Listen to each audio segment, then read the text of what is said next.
The sun was already high when the auction started at the old storage yard near the edge of the city.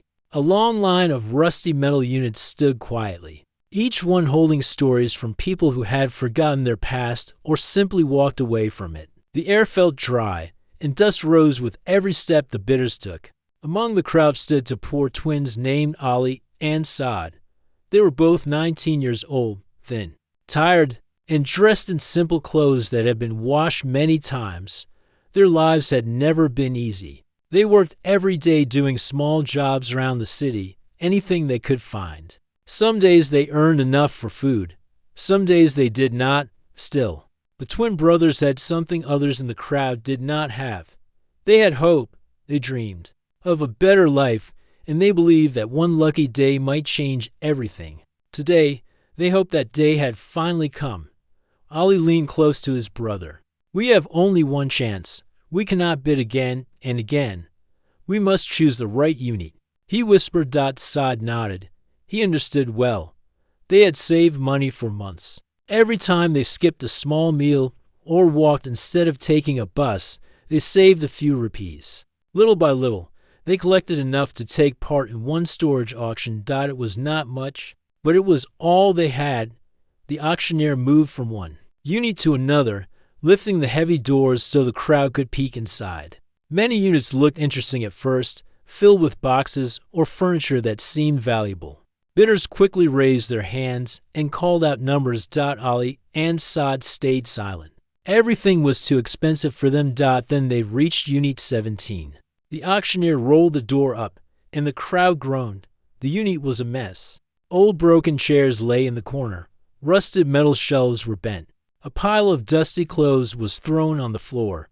There were cracked plastic toys, a torn carpet, and a few cardboard boxes that looked ready to fall apart. One man laughed and said, "This is pure junk, not worth even 1 rupee." Another shook his head and walked away. For a moment, Ali felt his hope falling.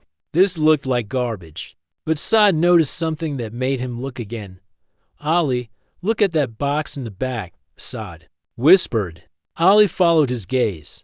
There was a wooden box half hidden under a broken table. It was not fancy or shiny, but there was something different about it. It looked old but strong, like it had been built to protect something important.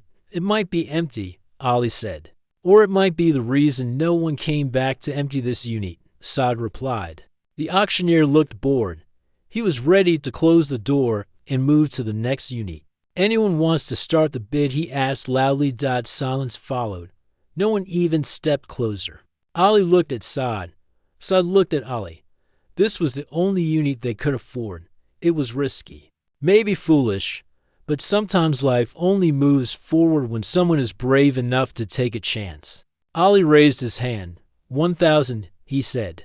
The crowd turned to look at him. Some raised their eyebrows. Some smiled as if they already knew the twins would regret this decision. But no one else bid. The auctioneer slammed his clipboard. "Sold to the young man," he announced. The twins had won Unit 17. Ali's hands were shaking as he received the key. Saad placed a hand on his shoulder and said, "We did it. Now let us see if our luck is good today." The crowd moved on while the twins stepped into the dusty unit.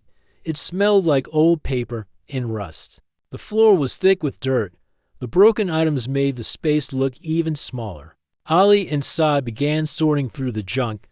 They lifted chairs, threw away useless toys, and opened old boxes filled with nothing important. Most things inside were worthless. Ali wiped sweat from his forehead. Maybe everyone was right. Maybe this is nothing but trash. Saad shook his head. "We are not done yet. The wooden box is still unopened." They both turned to the far corner where the box sat.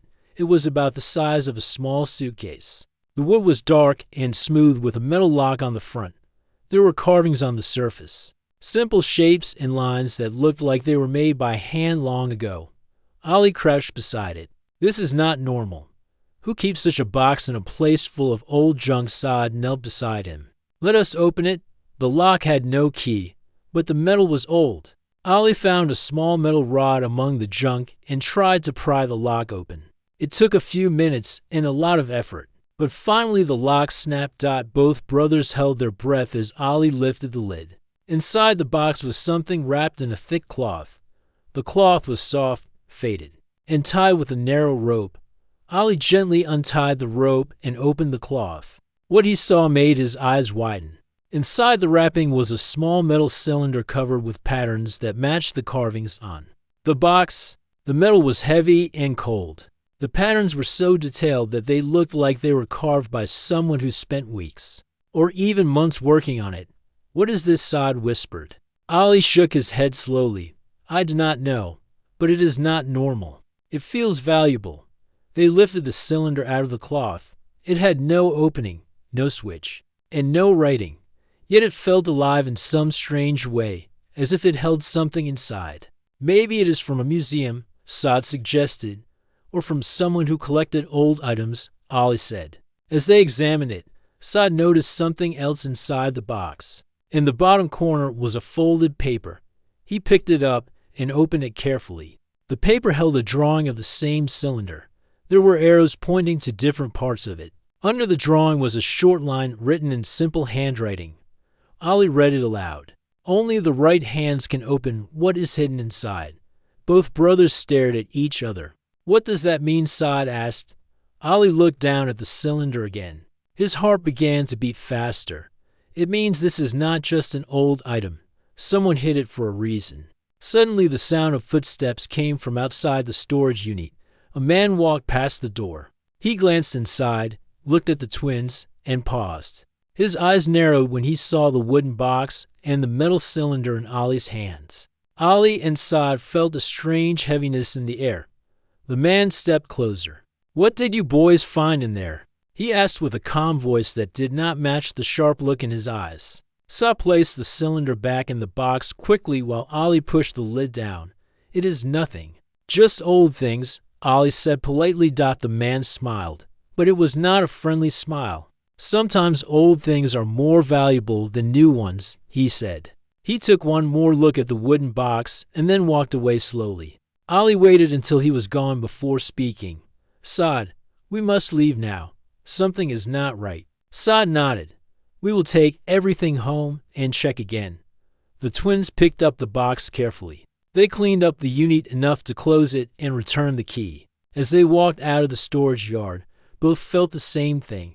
Their lives had just changed, and they did not know if it was for good or bad. Ollie and Saad kept the wooden box close as they walked back to their small home. Their house was a tiny one-room place with an old roof, cracked walls, and a door that never closed properly. It was not much, but it was their shelter and their world. On the way home, Ollie kept looking behind them. He felt nervous. The man at the storage yard had stared at the box with too much interest. Saad noticed Ollie's worry and tried to stay calm. "Do you think he followed us?" Saad asked. Ollie scanned the street. People were walking. Kids were playing. Cars were passing. Nothing looked strange. "I hope not," Ollie said. "But we must be careful." When they reached home, Saad locked the door. Ollie placed the wooden box gently on the floor. The room felt silent.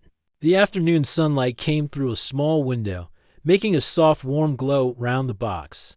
Ollie sat down on the thin mattress. Saad sat cross-legged beside him. "For months we saved for the auction," Saad said.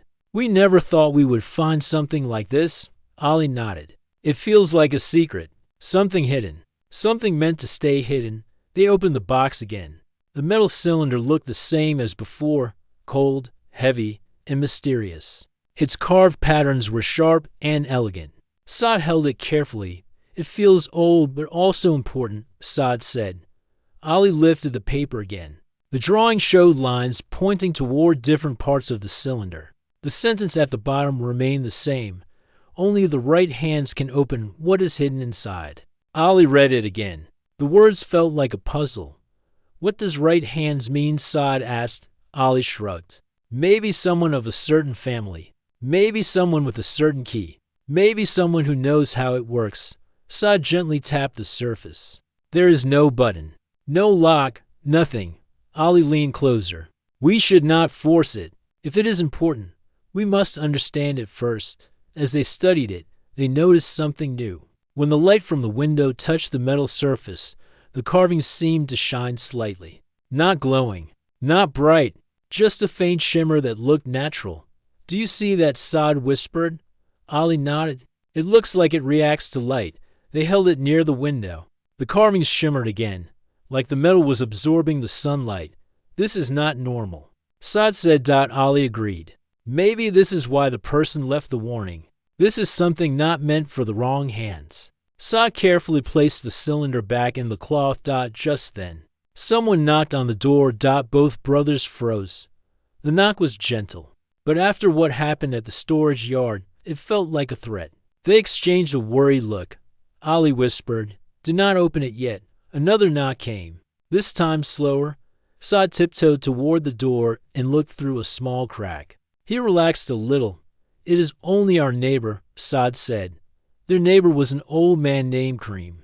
He lived alone and often checked on the twins because he cared about them like a grandfather. Saad opened the door. Kareem entered the house slowly, using his walking stick. He gave a warm smile. "I saw you coming home with a box." "Everything fine?" Ali forced a smile. "Yes, we want a storage unit today." Kareem looked at the wooden box on the floor. His smile faded slightly. "You found something inside?" he asked. Saad said, "Just some old things." Kareem walked closer and studied the box. His eyes narrowed. He leaned on his stick and touched the wood gently. "This is not normal wood," Kareem said softly. "This type of wood is rare. It does not rot easily." Ali and Saad shared a glance. They did not expect him to know anything. Kareem continued, "Where did you find it?" Ali replied. "In the storage unit." Kareem hesitated. "Did you open it?" Ali nodded slowly. "Yes." What was inside? Ali and Saad stayed silent. They did not want to lie, but they also did not want trouble. Kareem sighed. "Sons, listen to me. Sometimes people hide things in boxes like this because they want to protect them from the world, or because they are afraid of what might happen if it falls into the wrong hands." Ali felt a chill. The words reminded him of the note. Saad asked, "Do you think it is dangerous?" Kareem looked at them carefully. "Not all valuable things are dangerous. Some are only misunderstood." He paused.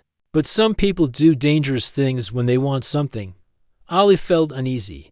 "Kareem, uncle, did you see anyone following us?" Kareem shook his head. "No, but be careful. This is not a safe city. If someone sees you with something valuable, they may come after you."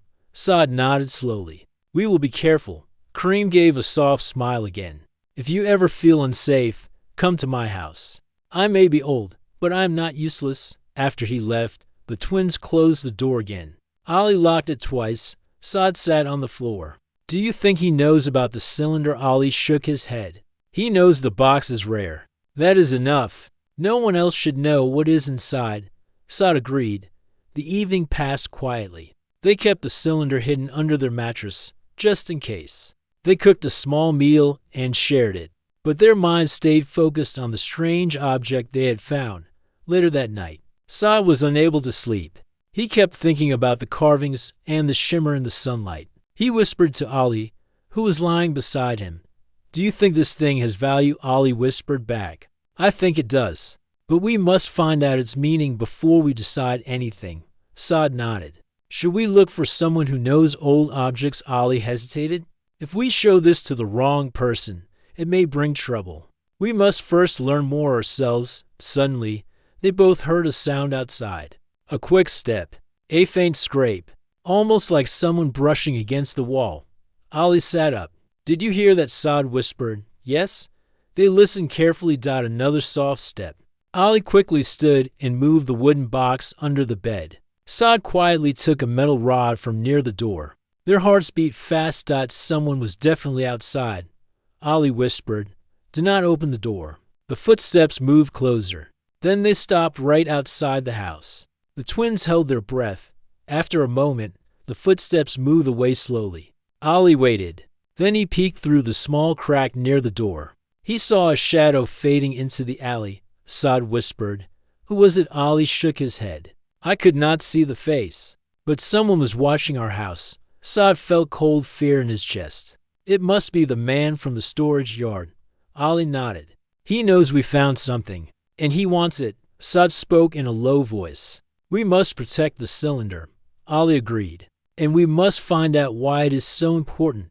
That night, the twins barely slept. They kept listening to every sound outside. They kept thinking about the man, the box, and the warning. Ali whispered one last sentence before closing his eyes for a moment. Our lives started to change today. But this change is not simple. Something big is waiting for us. And he was right. Something big was indeed waiting. The next morning arrived slowly. The twins had barely slept, and their tired eyes showed the fear that still stayed in their minds. But the daylight gave them a little comfort. The world looked calmer under the sun, and for a moment they felt safe again.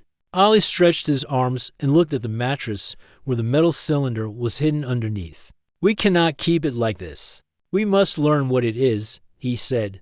Saad nodded. But where should we start? Ali thought for a moment. There's a small market near the old railway station. Many people there buy and sell old items. Maybe someone there knows something, Saad agreed, and after a quick, simple breakfast, they carefully wrapped the cylinder back in the cloth, placed it inside a worn bag, and left home. Ali made sure the box stayed hidden under the mattress. They did not want to carry something that looked too valuable outdoors. They stepped outside and checked the street. It was busy with morning workers, kids running to school, and old men sitting outside shops. There was no sign of the stranger from the storage yard, still. Ali walked cautiously as they moved through the streets. They talked in low voices. If someone followed us last night, they may come again, Saad said. Ali kept scanning the area. We must act normal. No one should know we carry something important. The market near the railway station was crowded and noisy. Small stalls were set up everywhere. Some sold old radios. Some sold tools. Others sold broken electronics, coins, antique lamps, watches, and all sorts of forgotten items. The twins walked through the narrow lanes until they reached a stall run by a man named Hamid. He was known for recognizing old objects and giving honest opinions. Hamid looked up with a friendly smile. Ali, Saad, what brings you here today? Ali placed the bag gently on the counter. We found something in a storage unit. We want to know if it is valuable. Hamid rubbed his hands together. Let me see. But Ali hesitated. He remembered the warning. He remembered the stranger's cold eyes. And he remembered the footsteps outside their house. Saad whispered. Should we show him? Ali whispered back. Only a part. Not everything. Ali opened the bag carefully and let Hamid see just the top part of the cylinder, not the entire object. Hamid raised his eyebrows. This metal looks very old, Hamid said. Where did you find it? Ali replied. Inside a wooden box. Hamid touched the metal surface. Strange. It is cold like silver, but the weight is different. And these carvings are not common. They look handmade. Saad asked, Do you know what it is? Hamid shook his head. I cannot say for sure, but I can tell you one thing. This is not junk. Someone made this with a purpose. Ali felt his heart beat a little faster. A purpose? Hamid nodded. Yes, and I have seen similar carvings only once. Many years ago. The twins leaned closer, where Hamid looked around, then lowered his voice. There was a collector who traveled across different countries. He brought many strange objects. Some looked simple, some looked powerful, and some looked like they came from a different world. He said people used patterns like this to hide messages. Ali and Saad exchanged a surprised look. A message inside the metal? Saad asked. Hamid shrugged. Maybe, or maybe it is a map, or maybe it is a key. Ali asked, Can you open it? Hamid quickly shook his head. I will not try. The collector always said that some objects open only for the right person. If someone else tries, nothing happens. Ali's eyes widened. The words sounded familiar. The note inside the box said almost the same thing. Only the right hands can open what is hidden inside. Hamid noticed the confused look on the twins' faces. Did you find something else with this metal cylinder? Ali and Saad did not answer. Hamid saw the reaction and knew they were hiding something. He said softly, Boys, listen. If this object is really important, keep it safe. Do not show it to everyone, and do not trust strangers who take too much interest in it, Saad asked. Why not? Hamid leaned forward. Because some people are willing to do anything to get what they want. Ali felt a chill run through his spine. The memory of the man from the storage yard came back. His sharp eyes, his strange smile, his footsteps outside their house. Ali quickly closed the bag. Thank you, Hamid uncle. We will be careful. The twins left the market. As they walked away, Hamid watched them with concern. He sensed they were entering something much bigger than they understood. Outside, Ali whispered. Hamid knows something. Saad nodded. He said this thing may carry a message. Ali thought for a moment. If there's a message, we must find it. They walked toward home. But as they reached a quiet street near an abandoned building, Saad suddenly stopped. Look, he said quietly. Ali turned. A man was standing at the end of the street, leaning against a wall. His clothes were simple, his posture calm, but his eyes were locked onto the twins, and it was the same man from the storage yard. Ali whispered, Saad, do not run. Walk normally. They turned and walked in the opposite direction. The man stepped forward and started following them. Ali felt his heart race. Saad whispered, He is coming. Ali said, Keep walking. They moved fast but tried not to look suspicious. The man's footsteps grew louder. When they reached a corner, Ali pulled Saad into a narrow alley. They hid behind a metal gate.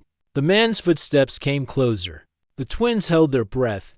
The man walked past the alley, looking around slowly. He scanned the street left and right, then continued walking. Ali waited until he was gone. We cannot go home now. He may be watching. Saad nodded. Where should we go? Ali thought quickly. To Kareem uncle. He will help us. They walked through small side streets to avoid being seen. When they reached Kareem's house, they knocked quietly. Kareem opened the door with a surprised look. What happened? He asked. Ali whispered. Someone is following us. We need a safe place for a while. Kareem let them inside and locked the door.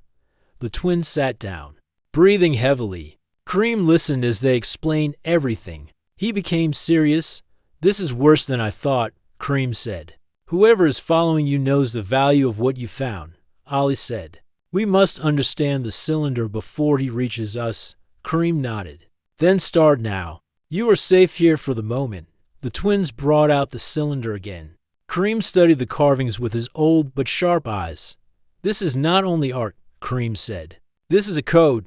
Ali felt hope rise. Can we read it? Kareem smiled slightly. Maybe, but it will not be easy.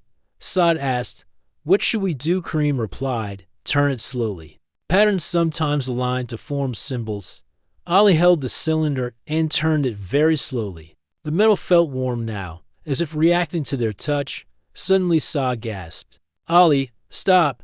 Look, 3 carvings align perfectly, forming a clear symbol. A circle with 4 lines inside it. Kareem whispered, This symbol means unity. It is the first clue. Ali stared at the cylinder with excitement and fear. The message inside was real. And the right hands to open it might be theirs. Kareem watched the twins closely as they stared at the glowing symbol on the cylinder. The small circle with 4 lines inside it looked simple, yet powerful. It felt like the beginning of something big, something that had been waiting for years. Ali held the cylinder carefully while Saad leaned closer. This symbol means unity. Kareem said softly. Old cultures used it to show that different pieces become strong when they come together. Ali asked, Do you think this cylinder has more symbols? Kareem nodded. I believe so. And each symbol may reveal part of the message. Saad looked at the carvings that wrapped around the metal surface. How do we find the next symbol? Kareem tapped his walking stick gently on the floor. Turn it slowly again. Patterns must align in the right order. Ali began to rotate the cylinder. The metal felt warmer than before, almost like it was responding to their touch. As he slowly turned it, the carvings moved across each other, lines meeting and separating in quiet rhythm. Saad watched every detail. Stop there, he whispered. Ali paused. Another small shape was forming. A triangle with a dot in the center. Kareem's voice became thoughtful. This symbol means origin. It often refers to the beginning of something important. A root, a source. Ali and Saad exchanged a glance. This was no ordinary object. Someone had created this cylinder with purpose. and the clues inside were leading them somewhere. Kareem continued, origin and unity. These two symbols together mean something that starts with connection or brings people together. Ali set the cylinder down. But what is inside this thing? Kareem sighed. We will understand once all symbols appear. Saad leaned back. How many more do you think there are? Kareem shook his head. I cannot say, but I know this. Whoever made this cylinder wanted the right person to reveal the message step by step. Ali took a deep breath. Maybe we are the right people, Saad added. We found it. Maybe that means something, Kareem nodded. Maybe destiny brought it to you. Before they could continue, there was a knock at the door. A sharp, hard knock. All three froze. Kareem whispered, "Do not move." The knock came again. Louder this time. Ali whispered, "It could be him." Saad felt his heart race. The twins looked at Kareem, hoping he had a plan. Kareem stood quietly, thinking for a moment. Then he motioned them toward the back room. Go inside. Hide behind the curtain. Do not make a sound, he said. Ali grabbed the cylinder and hid it under his shirt. The twins moved quietly to the small back room and slipped behind a large curtain that hung near the old cupboard. The knocking continued, now mixed with a man's voice. Open the door. I need to speak with you. It was the same voice they heard at the storage yard. Kareem slowly opened the door only halfway. Yes. What do you want? The man's shoes clicked on the stone floor as he stepped inside. His voice was calm, but controlled. I am looking for two boys. They were at the storage auction yesterday. I believe they found something that belongs to me. Kareem kept his tone firm. No boys came here. The man paused. His footsteps moved across the room. From behind the curtain, Ali and Saad held their breath. I saw them near this area, the man said. And I saw them carry a wooden box. Kareem replied, people carry many things. That does not mean they belong to you. The man laughed softly. Old man, I know they are here. Why make this difficult? Kareem stood his ground. Leave my house. You are not welcome. The man's voice became cold. If I search your house and find them, it will not end well. Ali felt Saad's hand tremble. Saad whispered so softly that only Ali heard him. He will search. What do we do? Ali whispered. Stay quiet. Wait for a chance. Kareem stood in front of the man, blocking his way. You will not take one step further. The man did not move at first. Then he sighed heavily, turned around, and stepped back to the door. Ali felt a rush of relief. But the man stopped and looked over his shoulder. Old man, I will return. And next time, you should not lie to me. Then he left. Kareem closed the door quickly and leaned against it, breathing heavily. He walked to the curtain and signaled them to come out. The twins came out quietly. That man is dangerous, Kareem said. He will not give up easily, Ali said. He knows we have the cylinder. Saad asked, what should we do now? Kareem thought deeply. You cannot stay here anymore. If he returns with others, we will be in trouble. You must go somewhere he cannot follow you, Ali asked, where Kareem walked toward an old metal trunk in the corner. He opened it and took out a folded map. He spread it on the table. There is a place outside the city, Kareem explained.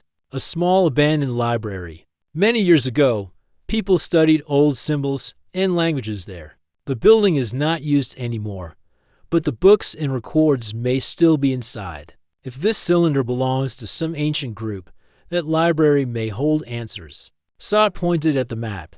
How far is it? Kareem measured with his finger. About 2 hours by walking, but you must take the longer route through the fields. The main road is dangerous. Ali looked at the cylinder. Do you really think we will find answers there? Kareem nodded slowly. Yes, and maybe you will find out why this thing came to you, Saad asked. Will the man follow us? Kareem said. He may try, but he will look for you in the city first. This gives you time. You must leave before the sun sets. Ali and Saad quickly packed a small bag, a bottle of water, a piece of bread, a few coins, and the cylinder wrapped in the cloth. Kareem gave them another warning. Do not let anyone see the cylinder. Trust only each other, and remember each symbol shown so far. They are part of the message. Unity. Origin. Ali repeated the words in his mind. He felt a strange connection with the cylinder, like it wanted him to continue the journey. Before leaving, Saad asked Kareem, "Will you be safe here?" Kareem smiled. "I am old, but I know how to protect myself. Do not worry about me." Ali hugged him. "Thank you for everything." Saad bowed his head with respect. "We will come back when we have answers." Kareem placed a hand on their shoulders. "Go, and stay safe." Ali and Saad slipped out through the back alley and began walking toward the wide fields. Outside the city, the sky was turning golden with the setting sun, and long shadows stretched across the ground. As they walked, Ali whispered, "We must stay strong." Saad nodded. "We must unlock all the symbols." Ali looked at the cloth-wrapped cylinder inside his bag. Maybe the message inside will change everything. They did not know it yet, but the message inside the cylinder would not only change their lives, it would reveal a truth that many had forgotten. The next morning arrived with a bright sky, but inside the small house of the twins, the air felt heavy. Rafi and Amir sat at the table with fresh tea, but neither reached for the cup. The safe now sat open in the corner. Inside it, the stacks of old papers were neatly arranged, and the maps were folded again. Next to them rested the necklace and the 2 adventure diaries of the young girl, who had hidden everything years ago. They had spent the whole night reading every page. They cried sometimes and smiled sometimes. They felt like they knew her now. Her name was Saba, and she had lived with a grandfather who loved history and travel. She had been brave, curious, and full of life. She had hidden the treasure during a family move and had planned to return for it one day. But life took another turn. She grew older, traveled far, and never told anyone about the hidden box. The storage unit was auctioned after her grandfather moved away from the city. She never learned that her box was lost. Rafi finally took a deep breath. "We should return." Everything to her, he sighed. Amir nodded, but his voice shook a little. "But how do we find her?" Rafi pointed at one page. "Her grandfather wrote the name of the town they moved to. It is far, but not impossible to reach." "We can try." Amir looked at the necklace and touched it with care. She kept it safe all those years. It must have meant so much to her.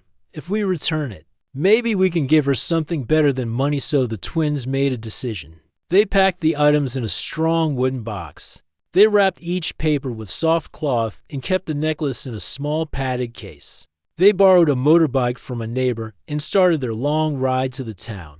Mentioned in the notes, the road stretched for hours through fields, hills, and old villages. The air was warm and filled with dust, but their hearts felt light. For the first time in their lives, they were doing something that felt big, something that felt right. When they reached the town, they began asking people about Saba or anyone from her grandfather's family.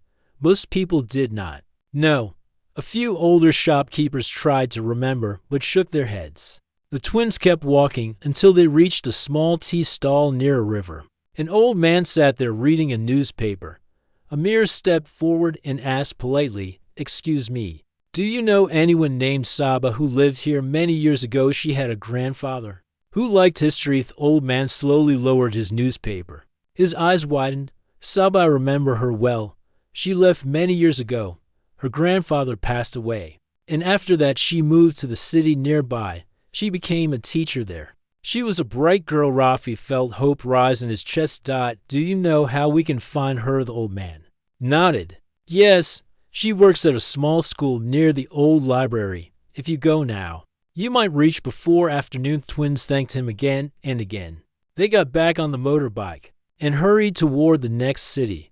Their faces were dusty and their clothes smelled of road smoke, but their hearts beat fast with excitement. When they reached the school, they saw children running around in the yard. A woman in a simple blue dress stood near the classroom door, guiding them inside. She looked kind, calm, and gentle. Her hair was tied back, and she had a soft smile. Rafi approached her. "Miss, are you Sabash?" Turned slowly, surprised. "Yes." "Can I help you?" Rafi and Amir exchanged a quick look. This was the moment they had been building toward. Since the day they opened the storage unit, Amir held the wooden box in his hands. He stepped forward. "We found something that belongs to you." Saba blinked in confusion. Belongs to me, but I did not understand. Amir opened the box carefully. Inside it, the folded maps, the papers, the diaries, and the small jewelry case rested neatly. When Saba saw the diaries, her hands flew to her mouth.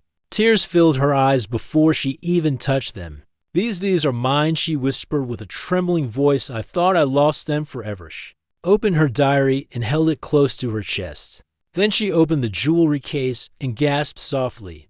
The necklace lay inside. Shining under the sunlight, she touched it with shaking fingers. My grandfather gave this to me when I was a child. She said this is the most precious thing from my childhood. Twins felt warmth spread through their hearts. They had brought someone a memory she thought she had lost forever. How did you find these? She asked in a soft, amazed tone. Nimir explained everything. The auction, the storage unit, the box hidden under junk, the secret switch, the notes from her childhood. Their long journey to find her. Saba listened without blinking. When they finished, she wiped her tears and smiled at them with deep gratitude. You both did something very special, she said. Most people would have sold everything or thrown it away. But you brought my childhood back to me. I can never repay this gift. Trafi smiled shyly. We only did what felt right, Saba thought for a moment. Wait here, I want to give you something. She went inside the school building. After a short while, she returned with a sealed envelope. My grandfather wrote this letter for the person who finds that box. One day, she said, he believed that every treasure finds the right person. She handed the letter to Amir. His fingers shook as he opened it. Inside the envelope was a small handwritten note and a folded document. The note said, thank you for taking care of my granddaughter's memories. If you were honest enough to return these items, then you deserve this gift. Use it to build a good life and help others when you can't. Document inside made both twins freeze. It was a legal paper with a clear stamp. It was a property deed. A small shop in the city market belonged to the holder of the document. The shop was in good condition and located in a busy area. Saba smiled. My grandfather bought that shop but never used it. He wanted it to go to someone who showed true honesty. You both proved that you deserve it more than anyone. Rafi felt his breath catch. Amir felt tears burn his eyes. We cannot take something so big, he said, but Saba shook her head. You earned it with your honesty and your heart. Take it and build a better future for yourself. Twins stood silent, overwhelmed. They had come here thinking they were giving away something precious. They never imagined they would return home with a gift that could change their future. They bowed to her with deep respect. Thank you, they said together. Saba smiled warmly. Take care of each other and take care of the shop. And remember that kindness always returns in unexpected ways. When the twins rode back home, the road felt smoother. The sky felt brighter, and their hearts were full of hope. The journey had changed them. The small storage unit full of junk had opened the door to a better life. And the honest choice they made had brought a future they never dared to imagine. Their lives had changed forever.